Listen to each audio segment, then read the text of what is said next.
Today on the Daily Scoop podcast from the Scoop News Group, a conversation with two of the federal government's first AI chiefs. VA's Charles Worthington and HUD's Vinay Singh discussed their department's adoption of AI. It's Tuesday, July 23rd, 2024. Welcome to the Daily Scoop podcast, where you'll hear the latest news and trends facing government leaders. I'm the host of the Daily Scoop podcast, Billy Mitchell. Thanks so much for joining me. Here are today's top headlines. Some federal agencies are still dealing with the impacts of last week's CrowdStrike IT failure that created major issues for businesses and governments around the world. An individual employed within the U.S. Citizenship and Immigration Services told FedScoop that the Department of Homeland Security component might take more than a week to bring some systems back online. While USCIS's primary and public-facing systems weren't majorly impacted, the person said, workstations will require some time to be fixed and can't be updated remotely. Though the agency was still able to function, at least 5,000 workstations were taken offline, the source added. USCIS did not confirm that account and directed FedScoop back to a general statement issued by DHS on Friday. Meanwhile, the systems for the Oregon Procurement and Transplantation Network, a public-private partnership with the Department of Health and Human Services focused on organ transplants that was established by Congress, were down for about an hour on Friday, according to a post on the nonprofit's website. Members of the network were told to use their phones or tablets if their computers weren't working, though the OPTN said Monday that all issues were resolved. Other agency-related issues surfaced at the U.S. Patent and Trademark Office, where more than 6,000 employees were potentially affected by the event, according to a Saturday post on its website. The Department of Energy's Lawrence Berkeley National Lab also released instructions for dealing with the problem. The fallout from Friday's outage is also being felt on Capitol Hill. House Homeland Security Committee Chairman Mark Green of Tennessee and Representative Andrew Garbarino of New York, who chairs the Subcommittee on Cybersecurity and Infrastructure Protection, sent a letter to CrowdStrike CEO on Monday requesting testimony by early Wednesday evening. A spokesperson for the committee confirmed that the impact of the CrowdStrike issue on federal agencies was expected to come up in the hearing. In other news, the National Institute of Standards and Technology opened a competition Monday to find an organization that can stand up and operate a new institute focused on using artificial intelligence to improve the resilience of manufacturing in the U.S. When established, the new body will be part of Manufacturing USA, a network of public-private partnership institutes focused on advancing manufacturing. Over a 5-year period, NIST expects to provide up to $70 million for the institute, dependent on the availability of federal funding. Lori Locascio, Undersecretary for Standards and Technology and the NIST Director, said the new Manufacturing USA Institute will strengthen the U.S. economy by helping manufacturers make smart use of AI to boost their productivity and increase their resilience in the face of supply chain disruptions and other unexpected events. The three main areas of focus for the Institute are expected to be advancing technology development, developing an educated and skilled workforce, and developing shared infrastructure and facilities. A notice of the funding opportunity was posted Monday on grants.gov and is open to higher education institutions, nonprofits based in the U.S., for-profits with a majority of ownership or control in the U.S., and state, local, territorial, and tribal governments. Applicants must submit concept papers before the end of September. For more news at the intersection of the federal government and technology, visit fedscoop.com. Generative AI is taking root across the federal government in various shapes and sizes. Some federal IT leaders are more bullish, encouraging their workforce to get hands-on with the technology, while others have taken a more conservative approach, wary of yet-to-be-discovered risks. I recently spoke with two of the federal government's first chief AI officers, Charles Worthington of the Department of Veterans Affairs and Vinay Singh of the Department of Housing and Urban Development, on a panel at an event produced by FedScoop. During our conversation, we explored the state of generative AI at their agencies today, how they see it evolving in the near future, how they're thinking differently about governance, risk management, and transparency for generative AI compared to traditional enterprise IT, and much, much more. Let's go now to that conversation with Charles Worthington and Vinay Singh. Well, Vinay and Charles, thanks so much for joining me. Like I mentioned, I think we're going to have a cool opportunity to expand upon the earlier keynote and kind of look ahead at the sort of expectations and maybe unknowns of generative AI in the government space and sort of what lies ahead. But I think the best way to maybe start a conversation is get a little bit of a foundation in what generative AI use looks like today in the federal government, particularly at the two of your agencies. So Charles, maybe we can start with you and get some of that framework. Sure, I'm happy to start. I think it's important to first kind of acknowledge, I think we're in the very first inning of the baseball game on Gen AI in the government and in the world broadly. So we're pretty early on. Right now, we are piloting Gen AI in a couple of areas. One is we have a pilot to test a category of products called Ambient Scribe. It basically is a tool that allows a doctor and a patient's interaction to be listened to, and then a medical note summary created based on the conversation that then the doctor or the clinician could review for accuracy. The idea would be to reduce some of that tedious note-taking that anyone that practices medicine is probably familiar with, or even participating in medicine. Try to get the doctor more ability to engage directly with the patient and allow the computer to take care of the note-taking. So we're testing some solutions there to see how well they work. We also have a really interesting use case of Gen AI to test the veteran crisis line to provide training for the people that answer the phones on the crisis line. So there's a really interesting product that is able to simulate basically a veteran in crisis as a way for the folks that man that line to get some experience dealing with different scenarios they might be presented with. So a training use case. I think there's a lot of interesting training use cases. And then just more broadly, we've just kicked off what we're calling a meta pilot, where we've allowed people from across the agency to submit use cases where they think generative AI might be helpful to their work.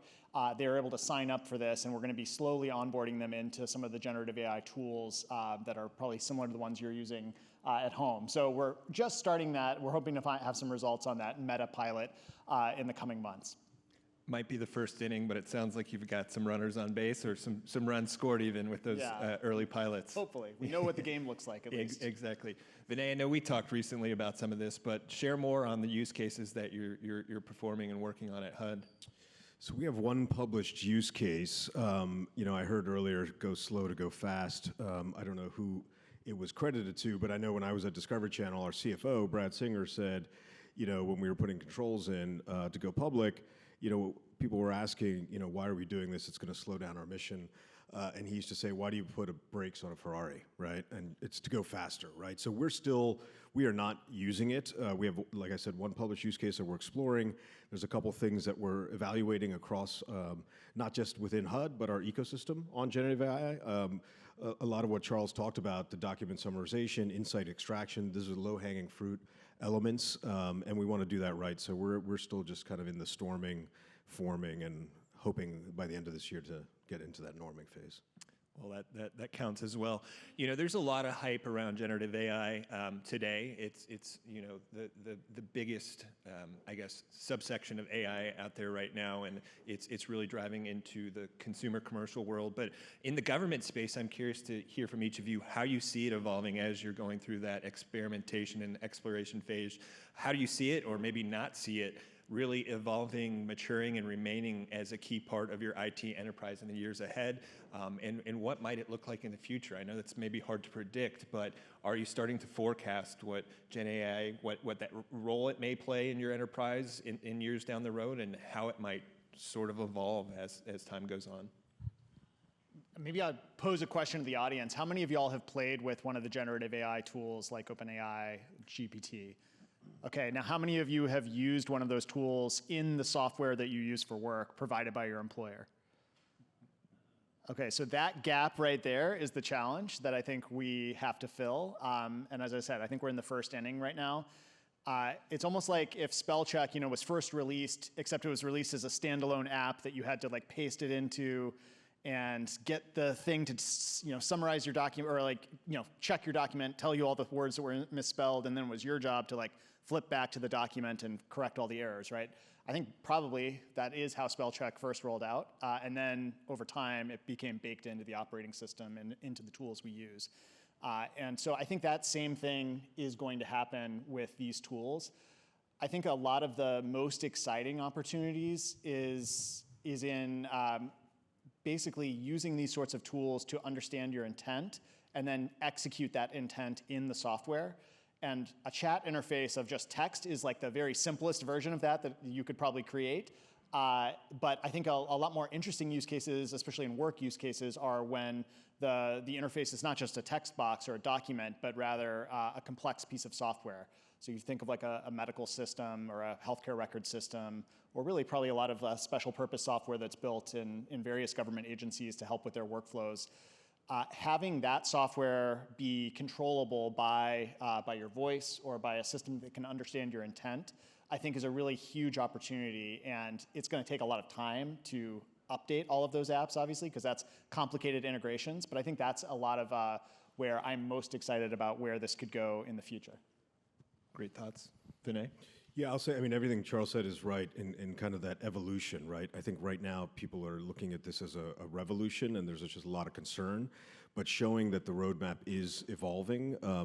At HUD and many agencies I know face constraints, but HUD's history, as I come into it in 2 years with technology, has been really extremely constrained. So even having our EO 14110 come out without any funding is literally very challenging when we can't do basic operating and maintenance. But that's not to say we're not leaning in. We are looking at those ways to actually, extrapolate things, insights, extractions, to be able to, because we know all parts of government are going to use it. So when you're sitting, like my budget team sits with, at the Hill, the appropriators, they're going to be using it. So we have to use it. So that evolution is going to just be natural.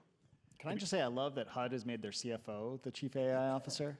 I think that's totally awesome, because it is so important to start with these problems from the perspective of what are the most important problems facing the agency, and then work backwards into the technology, whether it's generative AI or anything else. And I think too often with these tech hype cycles, we kind of start with the shiny new tech of the week, and then try to think about how we might be able to apply them. And that's obviously backwards, and I'm glad to see that we're thinking about it a little differently with this wave.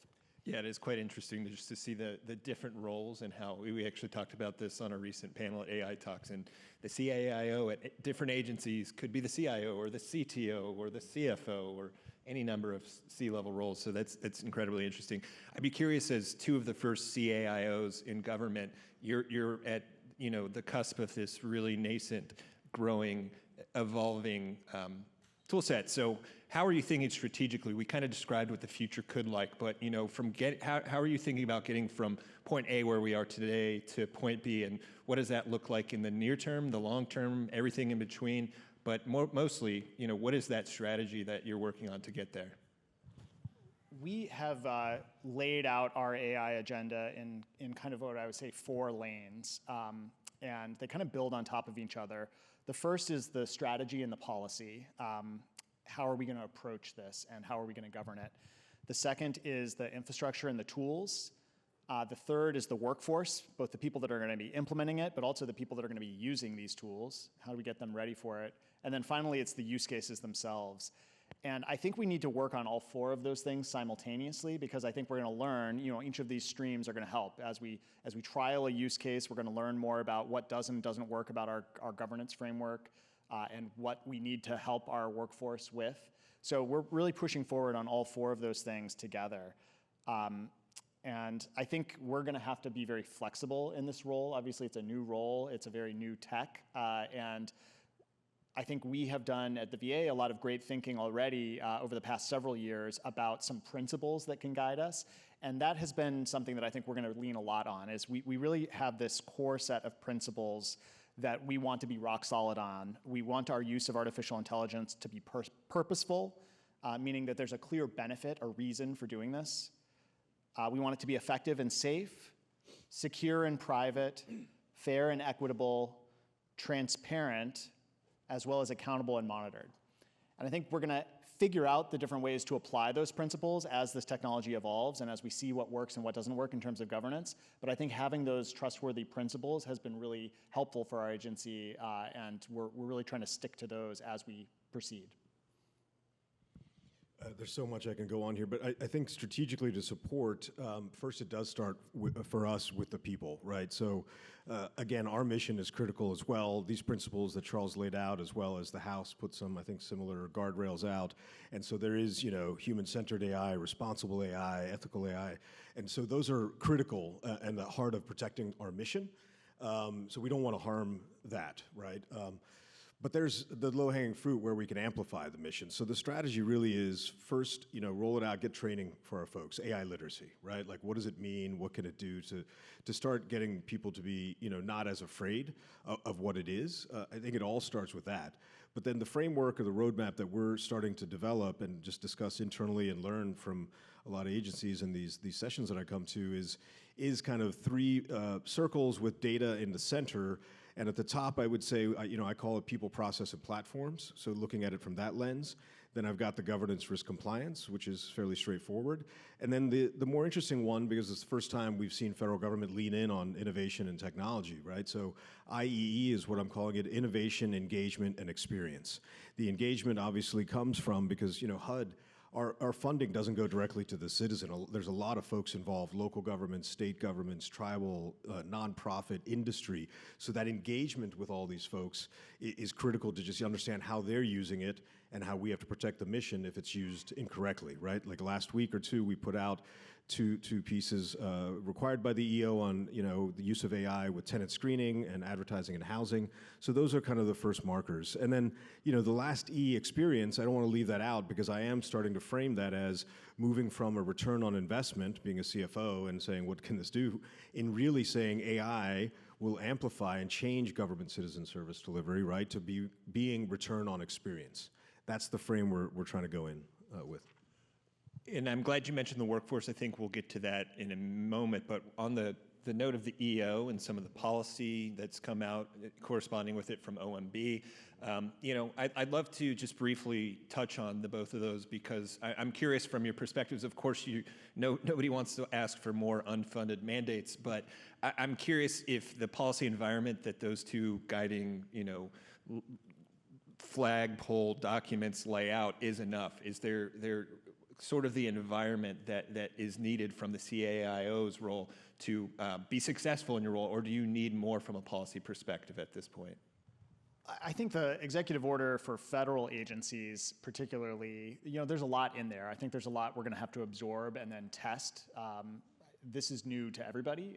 There's not really, I've been doing a lot of research with private sector, big companies. How do you do AI governance? And I kind of get blank stares like, what are you talking about?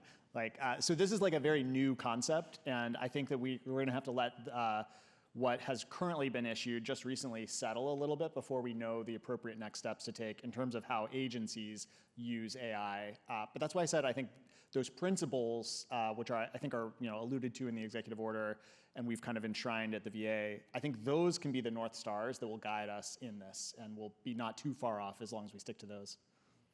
Yeah, I'd agree. I think there's a lot of information. There's great, kind of just prescriptive guidance on what, if you're hiring a chief AI officer, what does that look like? And full transparency, I am a political appointee, and so we are looking to actually hire, and we'll put out that position. And so having that kind of prescriptive guidance, because as Charles said, I mean, I talk to industry and others as well, and everyone's trying to figure this out. And so I think there could be more to come, but I think, again, doing it together, as I mentioned, I talk to state governments as well, because our funding goes there. So how are they deploying it? How are they using it? What policies are they putting in place? So we're just trying to all learn from each other, I think, right now. Those are great thoughts. Back to the topic that you mentioned, Charles, governance, the earlier keynote by Apostle, he really focused on the risk versus the reward and really touched on, that the risk is kind of inescapable. It's all about how you weigh it and really create a strategy and plan to deal with it. But I'm curious, as the first cohort of CAIOs, how are you having to think differently about governance with this different form of technology that really isn't something you can dig into and really understand because it's often, quote unquote, in that black box. So how are you thinking about governance, risk management, and transparency for generative AI compared to a traditional enterprise IT system that you've dealt with over the past few decades? Yeah. At the risk of sounding hyperbolic, I really do think that this is a generational shift in how computers will work and what we expect of them. I think almost everything up to now, over the past several decades, around managing IT has been around managing deterministic systems. That is where we've coded it to do a certain thing, and you can look to the code and see exactly why the computer acted in the way that it did. So everything from testing to monitoring to security frameworks, they're all designed around this idea that the system does what it does based on how it's been coded, and we can observe that. And obviously, as we shift into a model where the system is basically taking inputs and then running a lot of complicated math and then generating a prediction on what the output should be, that can then be applied in another system, that sort of computing framework is not the same as what we've been managing over the past several decades. And I think that applies to security, it applies to work training, it applies to testing, all aspects of managing IT, especially at a complex place like the VA or a federal agency, I think is going to have to be rethought. And so it was great to hear NIST sort of starting to think about some of the unique challenges and risks to AI models. But there's decades of frameworks that we're applying in the government to manage risk that I think are going to need to get totally rethought in this world where we are no longer dealing with systems that you can just observe how they work and audit the code directly. The code in this case is just a bunch of math model weights that even the people that trained the model have no idea why the weights are what they are. Sounds like a pretty radical transformation. Yeah. Vinay, any thoughts? No, I mean, on governance, it's just about communication. This is creating this role is putting a C-suite box inside a bureaucratic, $70 billion organization is really challenging, right? So I think, one of the reasons Bethany Block and I are close, our CIO, but one of the reasons she said, Vinay, you should do this is because I'm integrated as a CFO with risk, the chief risk officers in my shop. So even thinking about the risk aspects, the agility of risk management, not just the check the box exercise that a lot of risk can become compliance-wise. I mean, there's just, and transparency, I think we have to be fully transparent. I mean, that's just a given. So we've got less than a minute left. I mentioned that we'd touch on workforce before we close out. Really briefly, can each of you just describe how important the workforce is in making sure that they're taking along on this journey so that when we get to a point where Gen AI is prevalent, that they're ready to use it the way they need to? I taught a grad school class last year, and seeing the students basically just seamlessly move between a GPT, sort of tutor and their my slides was eye-opening. And I think people are going to bring this desire to use these tools to the workplace very soon if they're not already. And so it's not really, I think we do need to think about training, but I actually think we're going to be probably in a position soon of needing to keep up with our workforce more than training them.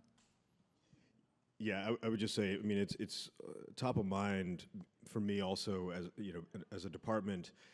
Recruitment and retention of folks is very difficult. So workforce, just having AI and saying we're going to embrace or explore and evaluate, that itself is a huge piece of why, even as a CFO, I got involved last year into this. But the other piece is, in addition to AI literacy, is I also want all our folks, including the HUD ecosystem, to come back and provide those learnings, right? Because we can't do this. Like, I call AI all in because we don't know, I'm not sitting and doing every single function, right? So we need to kind of explore and figure out how to roll different tools out in a managed way and learn from them. What are the things that work? What are the things that not? Build it in, apply it to our principles that we're going forward, and keep evolving this. Charles Worthington, Vinay Singh, thank you both so much for your time. Let's give them a round of applause.